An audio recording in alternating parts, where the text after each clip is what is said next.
안녕하세요. 오늘은 다른 게 아니라 주변에서 새끼 고양이들 구조하는 사람들이 좀 있으세요. 지나가다 보면 너무 조그만 고양이들 뭐 주워 오시거나 양주비라고 하죠. 아니면은 뭐 지하에 새끼를 낳고 어미가 안 와가지고 구조하는 경우가 있는데 이럴 때 그러니까 사료를 먹을 수 없는 젖을 먹어야 되는 아기 고양이들을 구조했을 때 무엇을 먹여야 하나 궁금해 하시는 분들이 많아가지고 오늘은 그걸 좀 준비해 봤습니다. 제일 먼저 고양이는 보통 사람이 먹는 우유를 먹으면 큰일 나요. 특히 새끼 고양이는 고양이 전용 분유가 있는데 하나가 이 락톨이라는 분유가 있고요.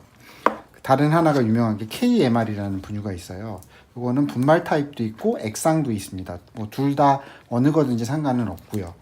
근데 실질적으로는 저희가 추천드리고 싶은 건 KMR이 웬만하면 다 설사도 안 하고 새끼 고양이들 아주 어려도 문제가 없는 경우가 많기 때문에 가능하시면 급해서 구할 수 없는 경우에는 굶기면 안 되니까 뭐 이 락톨도 괜찮고요.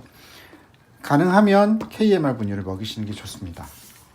일단 먼저 KMR을 가지고 제가 분유 타는 법을 알려드릴게요. 일단 분유는요, 뚜껑 개봉하셔서 일단 한 스푼 넣어볼게요.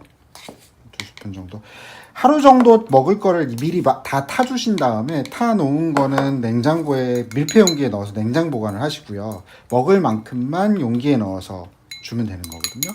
분유를 한 요 정도 넣었으면 보통 고양이가 아주 어렸을 경우에는 분유 1에 물 2 정도를 넣어주시면 돼요.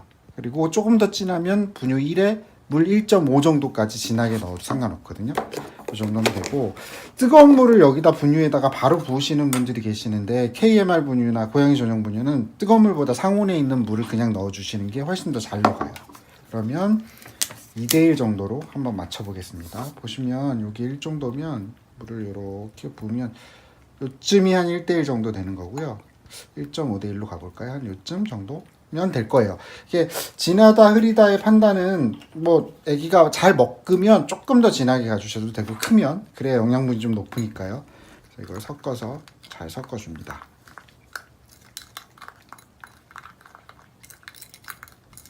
이렇게 잘 섞어주시면 생각보다 잘 녹아요. 그리고 이게 조금 덜 녹았더라도 그 깔때기를 이용해서 분유병에 넣어놓고 흔들면 되는 거니까요.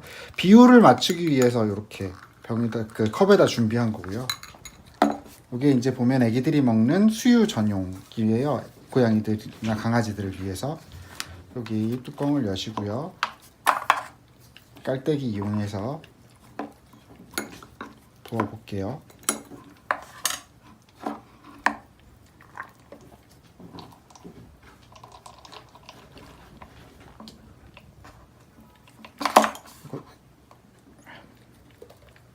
실수를 했습니다. 자, 이렇게 준비하시고요. 넣은 뒤에 가볍게 흔드시면 돼요.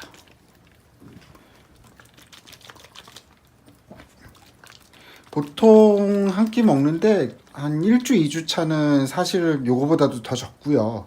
보통 2주 정도 지나고 이빨이 나기 시작하면 한 반병 정도 한 끼에는 먹거든요. 먹는 양에 따라서 조절하시면 되고, 아기들이 그 젖병을 위에서 물고 쭉 빨다가 앞발로 이렇게 쳐내요. 먹기 싫으면, 배부르면.